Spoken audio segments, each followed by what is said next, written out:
Every earnings call is dressed in careful non-answers. I'm Anjana, and I don't buy them. ECIS reads straight through the hedge language and tells you what a company actually meant, with a confidence score that gets graded against reality 30 days later. Here's how it works, and why it's willing to admit when it's wrong. Here's the line. We remain cautiously optimistic about our forward outlook. Did that company just raise guidance, lower it, or say absolutely nothing at all? A room full of analysts will argue about it for an hour. ECIS reads it and answers automatically with a confidence score you can actually trust. Here is the problem. An earnings call transcript runs 5,000 to 10,000 words of hedged, legalistic language. A simple keyword search catches the obvious phrases but misses anything subtle. A single language model will hallucinate signals that are not there. And reading every transcript manually does not scale, not when you are tracking 30 to 50 companies every quarter. ECIS doesn't trust one method. It runs 4 independent readers on every chunk. A keyword scanner catches known phrasing. FinnBERT scores the tone. A named entity model pulls the hard numbers, dollars, percentages, dates. And a language model reasons through the passage with its own checks built in. A triangulator fuses all 4, weighting the readers that keep being right more than the ones that don't. Not every chunk needs the full treatment. An orchestration agent sorts each one into 4 categories.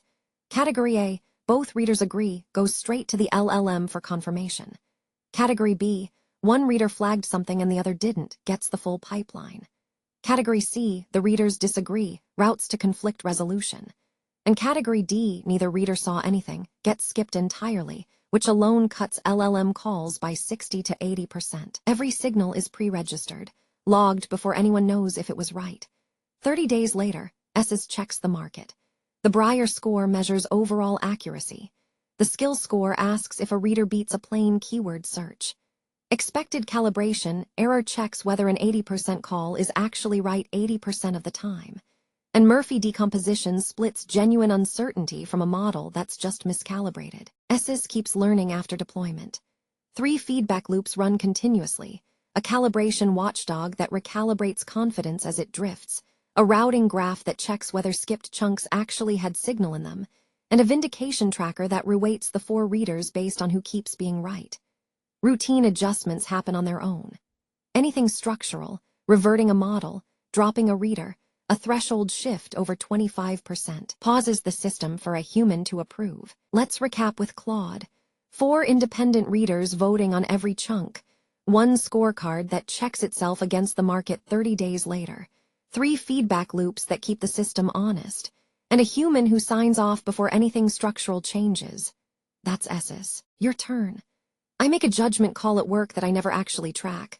I just trust my gut and move on. I watched how ECIS pre-registers every prediction before the outcome is known, then checks itself against reality 30 days later. Can you help me?